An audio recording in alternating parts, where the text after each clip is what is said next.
cheering for him. They're going to go nuts when he hits this thing.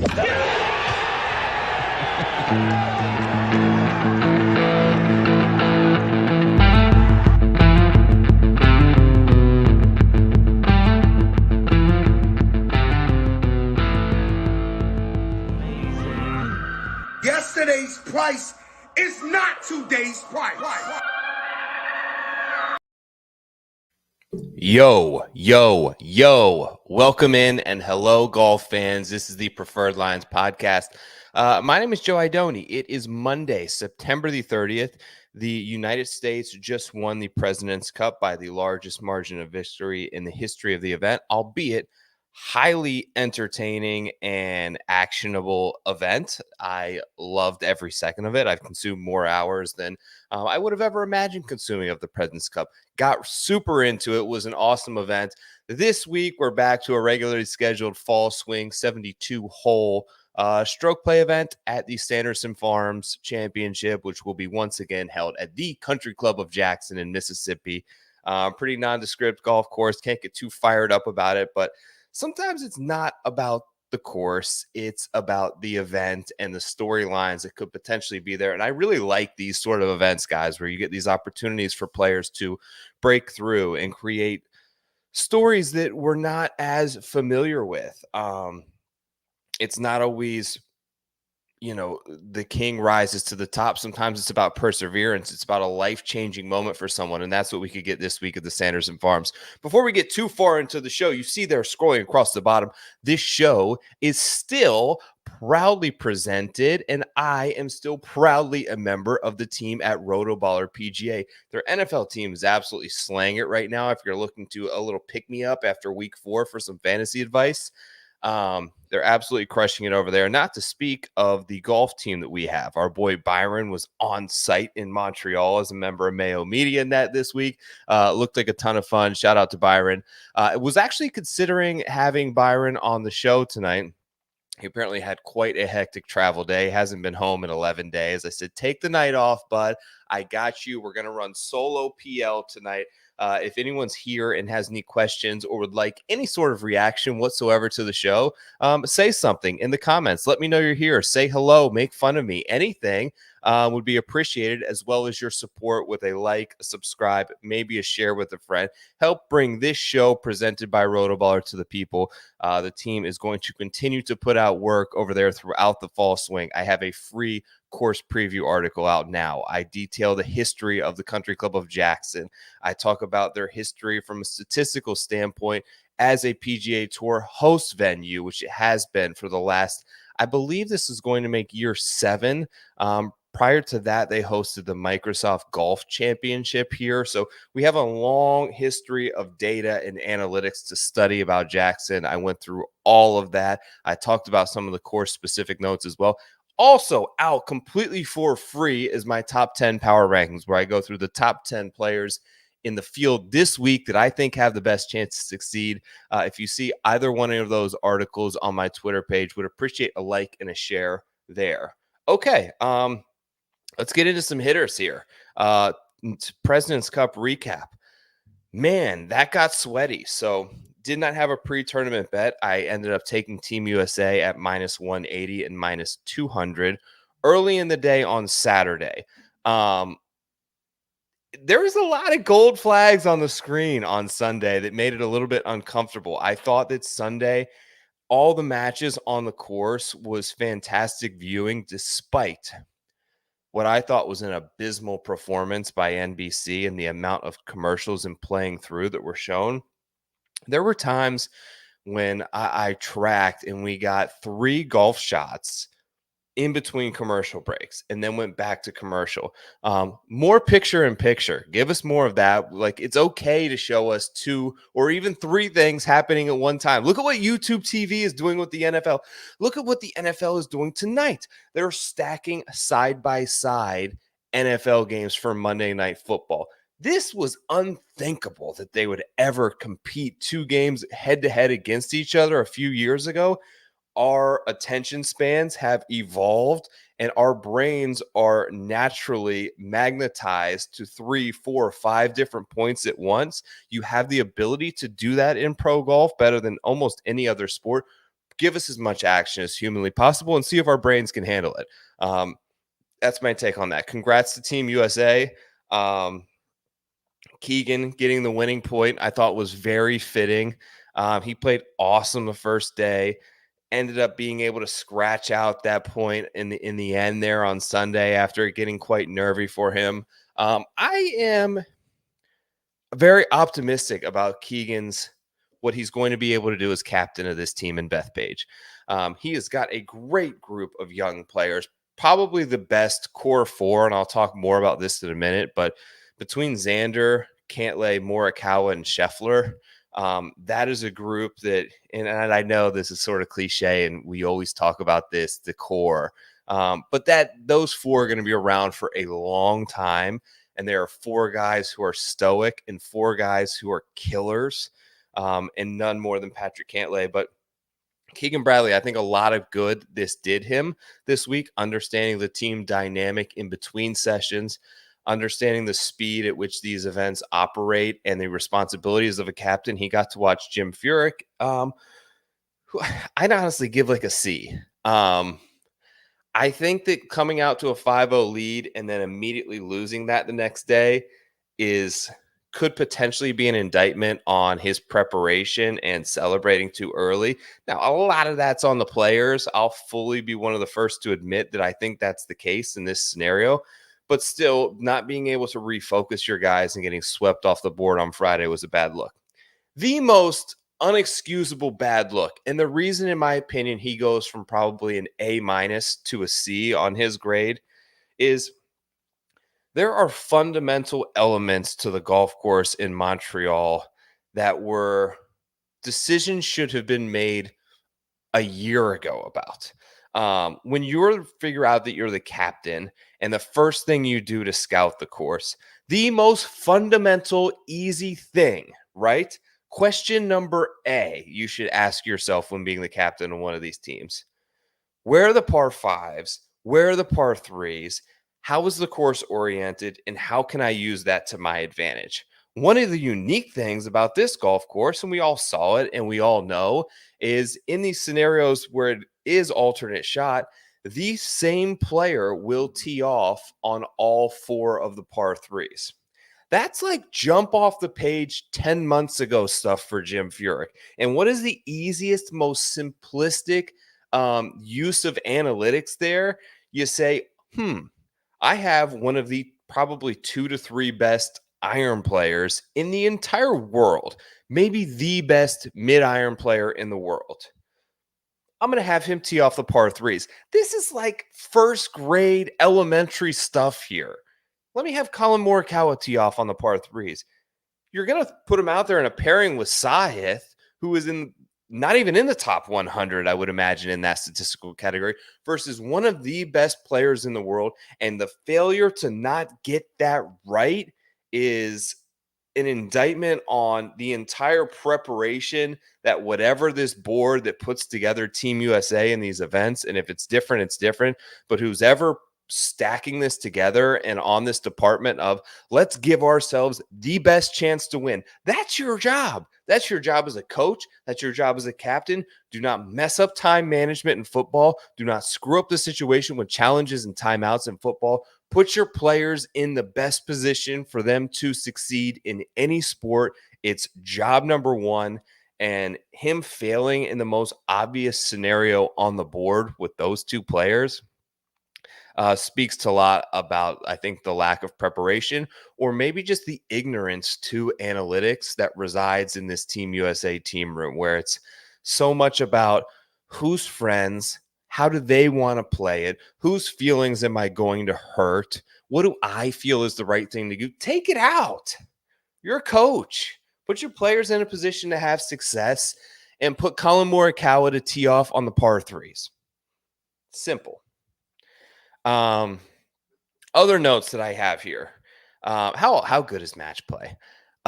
We could use more events. Now, you can't just manufacture this at the RSM Classic in 2 weeks, but I think what match play does and why I'm not disappointed, but I'm a little down, a little buzzkilled this week to go back to 72 hole stroke play is what match play does best is creates immediate risk and immediate consequence, meaning there you are enticed to take on more risk, and that consequence of whether or not that played a factor, you will find out the results to it immediately. You either won or you lost the hole because of that decision. You don't win or lose a tournament per se on the 22nd hole on a Friday. Now, it may end up that way, but you don't feel that consequence in an immediate fashion like you do in match play. It's here, it's now. The intensity ratchets up because of it. You see the emotion. You ever seen a guy like walk in a putt 2 feet out at the Sanderson Farms? It's not because they don't know what's going in. This brings the best out of these people. It brings the personality into the game. It encourages a different style of play, which is more risk, more reward, more consequence, more drama, all 4 things that the game could absolutely use more of. And I'm not advocating for a ton of match play, but maybe let's not have 100% of our events all be the same format. Maybe we get 10% of the events match play. Maybe it's 5. I don't know the right number and who gets that event and who doesn't, but there has to be a way to incorporate this more into the game in a way that is as exciting as what we saw at the President's Cup. Now, does the President's Cup need changes? No. The international team is down. I thought that they had one hell of an effort despite this final score, and I don't think they need any changes in terms of messing with who's playing in it, adding countries, subtracting countries, inserting a mixed team format. There are all plenty of good ideas out there. I just don't think you need to revolutionary, like wholesale change what we had at the President's Cup. Immediate risk, immediate consequence. That's what made it really cool. A couple other notes here. I have Sam Burns is on Team USA for Bethpage. I may have jumped the gun a little bit on that, but he was really good. I think the only player who didn't lose on Team USA, him down the stretch against Tom Kim, responding with big shots on top of his big shots. I don't know how many players move in that quickly, and the up and down he had on 18, had to make birdie on 17. I think there were multiple instances down the stretch that required balls, and Sam Burns put him on display. Pretty cool stuff. I think it's going to be hard to keep him off the team for the foreseeable future. And I mentioned that core. Now, Burns isn't quite in that. And you want to talk about guys on there, and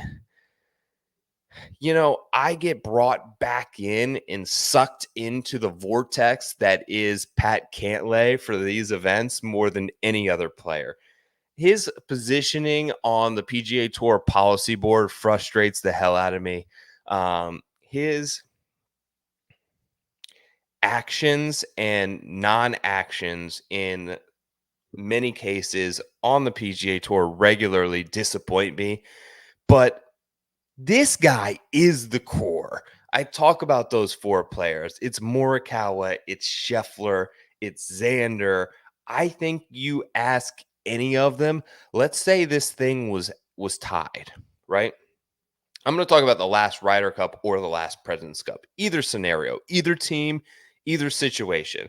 Let's say it ends in a tie, and just for hypothetical purposes, each team throws out one player for a 1-hole sudden death to decide it. Do you think Team USA is just going to roll out Scotty Scheffler or Xander Schauffele? Maybe, but Patrick Cantlay is in big consideration, and I would actually love to see him be that guy if I'm inside that locker room. Now, is he the player? He had no wins last year. Is he the caliber of player that Morikawa or Scheffler or Schauffele is? No.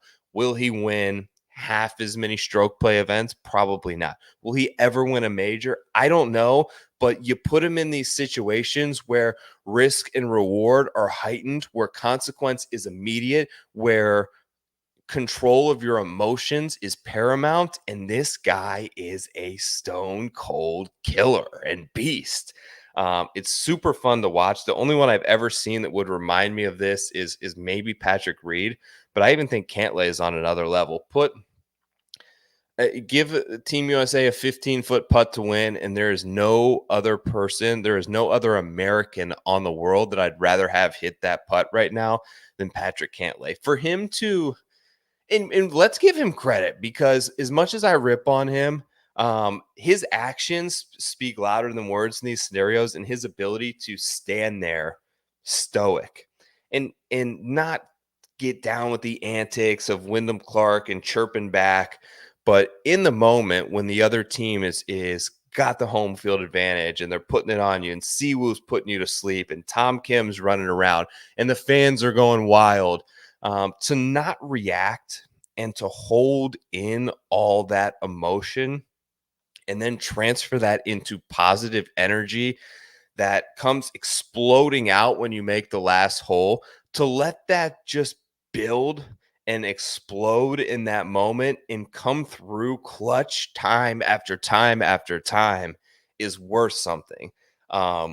Really cool. I think Patrick Cantlay, he's the playing captain of this team moving forward, no matter what the form, until somebody else cements him as the best player in these type of events. PC is the guy. Last note, a lot of talk. Okay, a lot of talk about dogs. Finau, Xander, Weir, Hughes. How many guys did I hear mentioned? Homa, they got some dog in them. Like, can we find a different analogy? I love dogs. I have 2 dogs, but like this analogy of someone coming up so clutch in in these scenarios. Where do we get these got dog in them? Dogs are maybe the most, like, the one animal on the entire planet that is solely dependent upon something else. Dogs can't survive on their own. It's ridiculous for me to mention this, but I wrote it in my notes. Can we think of another animal when we're describing someone who shows up with stones and competes at a very high level and is unfazed, other than dog? My dog is phased by literally everything. A bird can chirp, a mailman can walk by. They are, if you stick a dog out in the wild, almost 0% chance of survival. A dog in the wild for a month is maybe the animal with the least likelihood of survival of any major species on planet. We shouldn't want that dog in us, okay? The dogs, they just lay around. They do nothing. They depend on you for everything. Think of something else. Okay. Got that out of the way. All right. Last thing before we get to the Sandy Farms. Wild story on Tony Finau today. I don't know if you read it. I should. I'm going to look this up on the other screen because I want to get who wrote it correct. I think it was Joel Beal. Okay, it was. Golf Digest article. It's essentially about Tony Finau and more or less his father, before he was even of age to make these decisions, making handshake deals with guys to support him and his brother financially and give them the resources that they needed to become professional players, whether it be coaching, whether it be access to facilities, whether it be basic equipment, whether it be travel expenses, food, shelter. All these things were provided for by a number of people in the community with what they deem to be promises of repayment when that person turns pro. I think we've all kind of put ourselves in this scenario before. I know I've thought about it. Like, let me invest in this young player, and when he signs $100 million NFL contract, he'll make right with me. Well, according to at least 7 different people, he has not made right with them. I think Tony and his wife are near perfect people, so I can't imagine this happening to someone different. He got voted the most popular player on the PGA Tour by fellow players. Like, who's the nicest, most approachable guy? They said Tony Finau.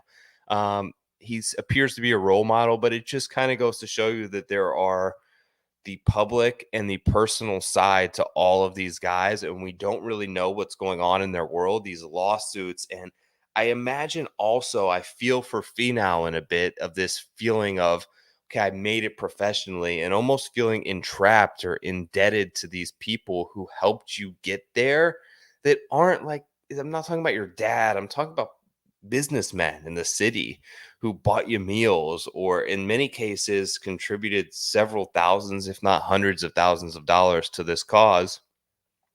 And now what do you give back? Are you donating to a foundation or them, or do they want 20% of your PGA Tour earnings like the one gentleman is suing for? It is worth a read. I believe I retweeted it. Joel Beal, Golf Digest, a great piece that apparently he put a lot of research in that I was a little bit aware of it on the outside, but nothing like what we saw. Okay. Those are some hitters on the PGA Tour and what happened this past week. Let's talk a little bit about the Sandy Farms. Before we do so, course preview time. CC of Jackson, brought to you by the good people over at True. Right beside me still, the OG Kush Trues. The best golf shoe I think that you'll ever wear. They're super sick. In honor of President's Cup, look at that US of A Patriot Edition, eagle inside.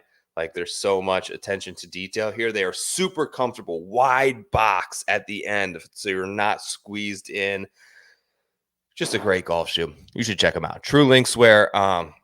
They also supplied me with this shirt here, True NASA Team. Very cool stuff they're putting out there. Mark Hubbard, Ryan Moore, Joel Damon, just a couple of the professional players, Chris Kirk, that rock Trues out on the golf course. I think that you should consider using them if you're getting a new pair of golf shoes. IDONI20 is the promo code that'll get those delivered to your door in under $150 within a few days.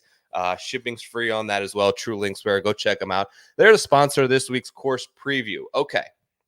The Country Club of Jackson. Let me break down some of my notes here. Originally founded 110 years ago.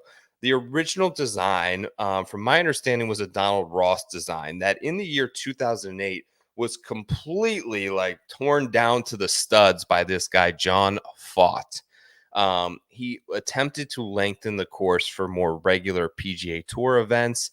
And in the process of doing so, Mr. Fott diminished, in my opinion, some of the major architectural elements of strategic bunkering and undulated greens that Donald Ross basically became famous for. The modern version of this course lacks character and charm. It's a lot of very similar holes. 30-yard wide fairways, not much rough on the outside, 6,200 square foot greens on average. It is Bermuda grass from tee to green, which is it makes it a little bit unique in the fact that there's not many courses that feature the same tee boxes, chipping areas, fairways, greens, all the same grass surface.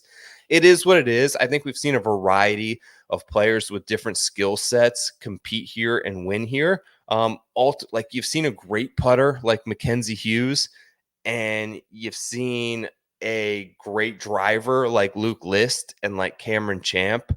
You've seen an unbelievable generational iron player like Sergio Garcia.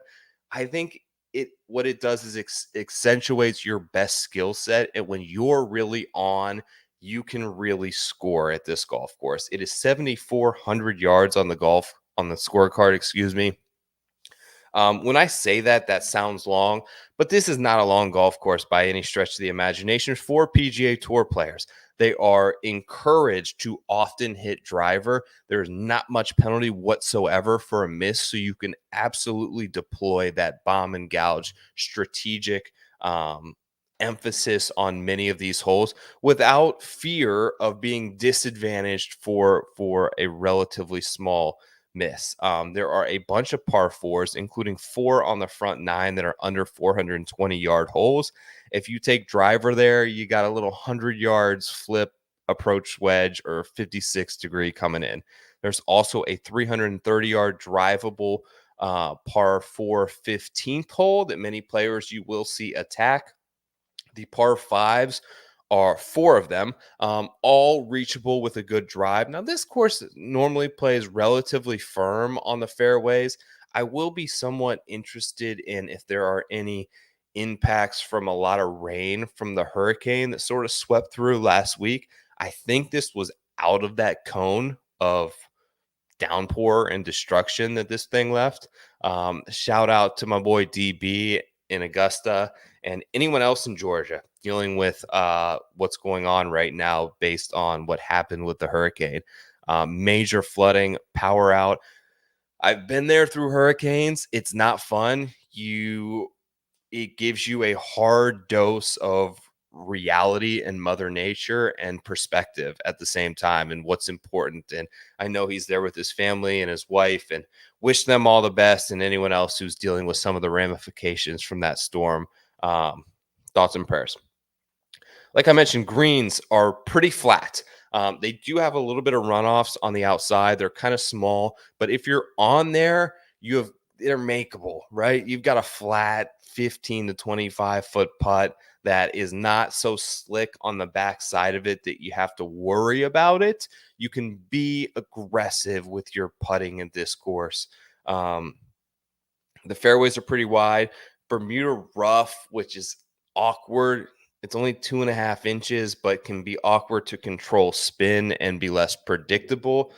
Albeit, I think these guys still play bomb and gouge. I'm looking heavily at driving distance in a blend with strokes gained off the tee. But the real thing is good old fashioned strokes gained approach.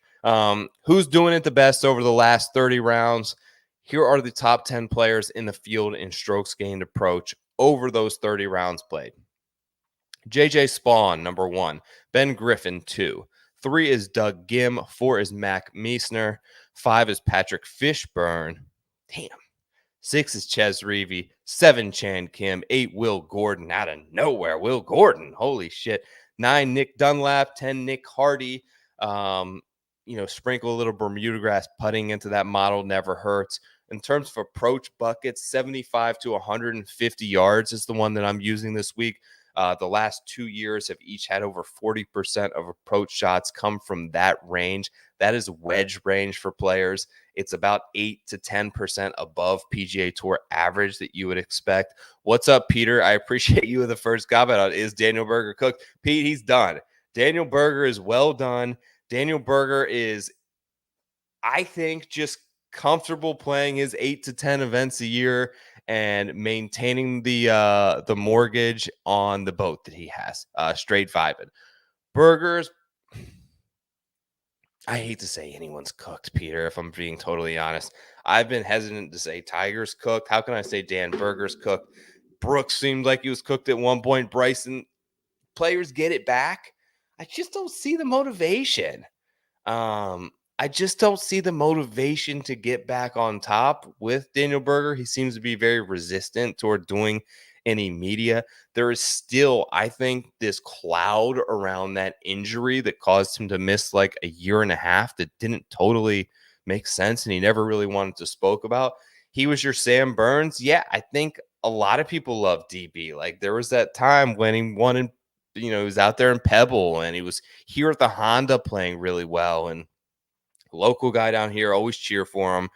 Big Jupe guy, Florida State guy, but I don't think it's coming right now. Yes, he's cooked right now. Now, could he be maybe overcooked to the point like a slow cooker? Like, is he going to be in there for 8 to 10 hours and eventually he comes out nice and tender, like a little pork rump roast?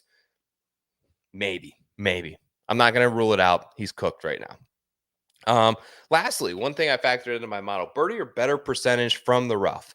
The only reason I wanted to look at this, and it's not everything, but I think it's worth looking at, is I think that will give you a good idea on bomb and gouge when players aren't afraid of hitting into the rough. That will give you a good idea of who's aggressive in those circumstances when the course allows for it and who's still making birdie. If they're still making birdie, the odds are they probably hit it 330 and a couple of yards offline. Those are the aggressive players that I want, particularly if you're betting someone outright to win this event. That's the key. Outright winners.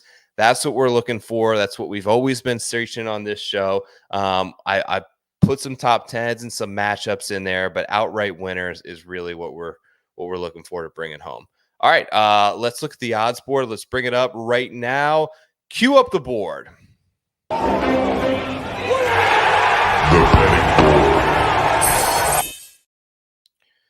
All right, I'm going to share my screen here. We have got Odds Checker hooked up right now. It's going to give you the odds for each player on the board. As soon as I'm able to find it here, you will be able to see it on your screen as well. Okay, Sanderson Farms Championship. Now, one thing you're going to notice right off the bat, gang, there ain't nobody inside 20-1. This is a fun one, right? Let's have a little fun this week. There's no big favorite. We have no big names. We have a bunch of guys who need a victory and should show up motivated despite it being the fall season. Let's talk about the top of the board first. I don't have much interest in betting Mackenzie Hughes. I think that was one of the biggest weeks of his career last week. He spoke about that pretty openly. I'm pulling up my model here as well in case I need to bring that up. In Canada, he said it was one of his biggest preparation weeks that he had had in a long time. I think it was highly emotional. I think he won over a lot of people.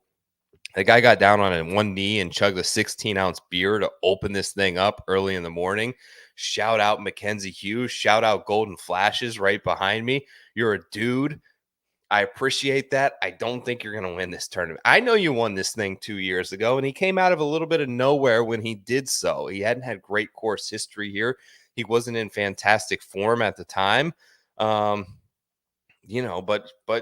Hughes was able to do it. I'm trying to see what he did the year before. Okay, so he had a miscut and a 35th here.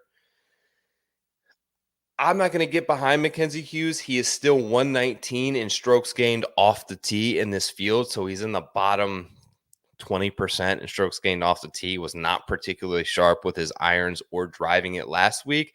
I'm out on Hughes after an emotional week. Now, the other guys, Mav McNeely, I don't want to bet him to win. And it's ironic because with the guy who I mentioned in a second that I did bet to win, you could say all the same things about. Just missed the cutout in Napa when he was highly popular. I don't love his scoring average stats in terms of is he able to go low enough. I don't think he excels in either distance or iron play and approach play. He's pretty good. He's serviceable. I think that he is a safe, probably DFS play this week if you want to take a little Mav McNeely. He's under 10K. I don't think that he's super popular with some of those names around him. Nick Dunlap is the one I'm super interested in, and here's where my decision lies. Okay, Dunlap. These are the categories that he ranks in the top 10 and in the field. Off the tee, driving distance, Bermuda grass putting, approach play last 30 rounds. What more do you want? Top 10 in approach, top 10 putter, top 10 off the tee, top 10 tee to green, one of the longest guys in the field. Oh, by the way, in the year 2024, he has 2 wins, and there ain't many guys on this board that even have one. I don't think we gave him enough credit probably for, we didn't talk about it throughout the year enough, how much winning as an amateur really meant. We got tied up in Luke Clanton and Neil Shipley and these other names who were awesome, but Dunlap had actually done what we wanted them to do. Then he came back and won again in the Barracuda recently. So I think he's everything. I think he's so talented, but I'm leaning toward Keith Mitchell. And the only reason not to like Killer Keith here is he's missed the cut all 4 times he's played this event. But I will say it doesn't appear to be insanely predictable. Like I mentioned, Mac Hughes had a miscut in a 35th before he finally won here. Luke List had a miscut and a 73rd before he won here. I get course history matters, but this is one of the lower courses on the list in terms of predictability according to Data Golf, and he's just so good at everything. He's the best tee to green player in the field. I think he's the best player in this field, and I give him a small gap between Mackenzie Hughes and Nick Dunlap. Keith Mitchell's doing it. He's fourth in driving distance. We know what a stud he is off the tee. He did it all year long in terms of producing consistent, reliable results. Did he ever truly sniff victory? No. The putter held him back so much, but he's coming off a 12th and a 12th in his last two starts. I think he's been able to, unlike many of these guys, prolong form for a longer amount of time. Obviously hungry for a win. I love the fact that you're getting the favorite and who I deem to be the best player in the field. And he was available at my other book at 25-1. That's hard to turn down. That's really hard to turn down. Now, you want the best iron player in the field? Look no further than Mr. JJ Spawn. Can I go back to JJ Spawn? He's 33-1. It still feels like a very short price on Spawn.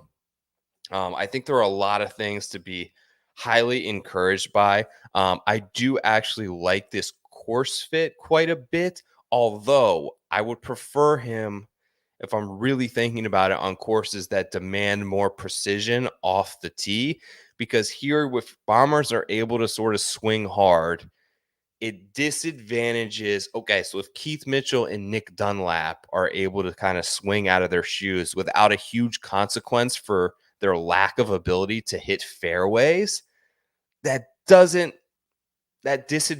JJ Spawn. He's played 4 times here. His best finish is T34. He probably has the best incoming form. In fact, when I look at strokes gained total over just the last 16 rounds, he ranks number 1 in the entire field. Not quite there for me. Patrick Fishburne right under. This is intriguing to me. This price does not feel right. Does not feel right. The Fishburne is one of the reasons why I enjoy the swing season quite a bit. The chance to learn these guys' stories and their struggle, I think, is endearing and kind of helps us. They're more relatable, right, than the top players, than Spieths and Cantlays. Seeing these guys have the chance to change their life, and you can just tell how much it means to them. Fishburne managed to make himself over $1 million on the PGA Tour in 2024. That's incredible. Good for Patrick Fishburne. Third at the Barracuda, a T6 at the 3M Open, and finally, a solo third place finish at the Procore Championship a few weeks ago. That's how you make over $1 million on the PGA Tour. What a run, dude. Congrats, brother. The guy's an absolute stud off the tee. He's gained strokes in 8 consecutive events off the tee. He is a bit further than his colleagues. He is a bit straighter than his colleagues. His iron play has been really good. And I think this is a course that could further accentuate his strengths. 33-1. I prefer some other names around him that I think are more accustomed to Sunday pressure and potentially getting a win. One of those guys could be Johnny Vegas. Patrick Rogers is certainly accustomed to pressure, although it hasn't proven well for him. But I'm going to take a look at Adam Svensson. And when you look at the historical course data and you realize that the most important range to have success from at the Sanderson Farms is inside of 150 yards, is wedge play, that's when you should bet Adam Svensson. Now, is this course 7,100 yards? No, but he's still going to have plenty of opportunities to ball strike the hell out of it from 130 yards, and he's one of the best players in the entire field. His tee to green play has been fantastic. T7 and T13 in his last 2 finishes.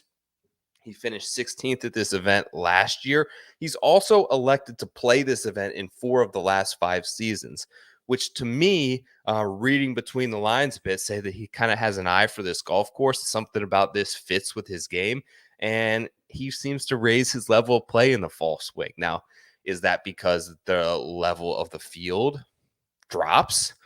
Of course, but I think there are certain players who that also creates an enhanced focus, which is, okay, maybe I have a 1% chance of winning the Memorial. Do I have a 3% chance of winning the Sanderson Farms? Maybe. He nabbed victory at a big price at the RSM during the fall swing a few years ago. If he can bring any sort of a hot putter this week to Jackson, I think he can compete. 40-1 is the number that I got on Adam Svensson. Let's move down the board a little bit. A lot of love for Chan Kim. He's been awesome off the tee, slightly above tour average in distance, hitting a ton of fairways, hits 70% of fairways. He is a trash, really bad putter. Um, Luke List won here. That's all I'll say. Eric Cole's here. Eric Cole blew everyone's roster apart at the Pro Tour. I usually love the chance to back a guy in decent form who burned everyone in the previous event. That's like chef's kiss when you're looking to bet someone. Eric Cole, some grinding minor league tour events down in Abacoa over the last 2 weeks. So no rest for the weary, no rest for Eric Cole. Not going to make the betting card this week for me. In the 45 range, you have Kuchar, English, Jaeger, a PGA Tour winner last year, Hostler at 50-1. This is a nice group of names: Cole, English, Kuchar, Jaeger, Hostler. If you want to take two of those guys and eliminate one of the ones at the top, I have no problem with that. I think that that could be an effective strategy.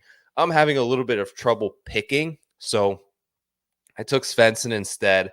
I'm going to make a move at the top on either Dunlap or Mitchell, really leaning Keith Mitchell. But then I'm going to look a little bit down into this 50 and 60 range. So starting off, you have Justin Lower, Mark Hubbard, Rico Hoey, Sam Stevens, Andrew Novak, CT Pan, getting up to 60-1, Doug Gim, Grillo, Glover, Taylor Moore. That's my guy. I love Taylor Moore as a player.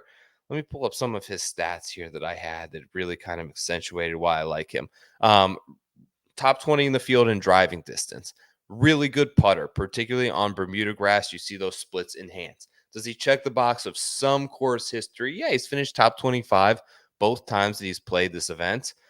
He makes a ton of birdies from the rough. Driving accuracy isn't the strongest suit of Taylor Moore. When you look at another course that's a lot of Bermuda grass and a similar kind of rough, I think of Houston and I think of Memorial Park, where he almost won that event this past year. Played, pretty solid all year. I think the caliber of player that we know from Taylor Moore is enough to warrant a bet at 60 or 65-1. There were ups and downs all season long. Like I mentioned, T2 in Houston. The guy top 20 at the Masters this year, top 30 at the Players. He's a pretty good young player. I think will be highly motivated to garner as many FedEx Cup points as humanly possible to start the year. Taylor Moore is on the card. Down a little bit further in this range, you have Luke List, last year's winner. Got her up. I don't know. Sometimes you just have a feeling. I think I had this feeling with Jake Knapp where I'm like, let me just take the bomber. And I kind of want to just do that with Chris Goddard up here. I think that he can play the Luke List and Cam Champ role of bomb and gouge here. One of the longest guys in the field. Not a great geography guy, I'm not, but like is Oklahoma and Mississippi around the same South region with similar agronomy? Who knows? Call me out on that if you want, but Goddard's on the card at 80-1. I had another nice one for Goddard. Where has he got her up? Yeah, second in strokes gained putting on Bermuda, 22nd at the Wyndham this year, gained a ton of strokes there. Not a great iron player, but familiar and comfortable playing out of the rough. Top 10 in driving distance, super long off the tee. And then the other one I had, I got him at 100-1. I see it down to 75-1 in some spots. Let's see what OddsChecker has the best price on this player to be. I'm still scrolling. We're up to 125. Is there a huge number out here on this guy? No. You have Toasty down there. He might have been inside Goddard.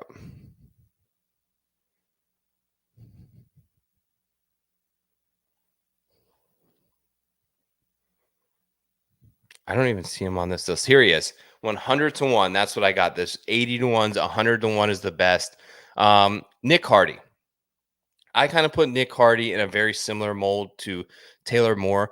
good course history here, a 5th in 2022, 35th last year, a 26th place finish in 2021. Back-to-back cuts made it out there for the Pro Tour, 38th at the Wyndham, makes a ton of birdies from the rough, long driver, gain strokes off the tee, top 10 in the field in strokes gained approach over his last 30 events. Like I mentioned, the ability to make a ton of birdies. He gained 4 strokes on approach at the ISCO, 2 at the 3M Open, 3 at the Wyndham. His putter's been really cold. Maybe the switch to these pure Bermuda flat, easy ass greens in Jackson, Mississippi can do Nick Hardy a little bit of good. I will have the remainder of my content out by Wednesday. Full card will be posted. Got to mention before I get out of here this show, in case you missed it this week or you just want a little bit more of it, it's going to be live over on the Golf News Net channel. Super excited about this.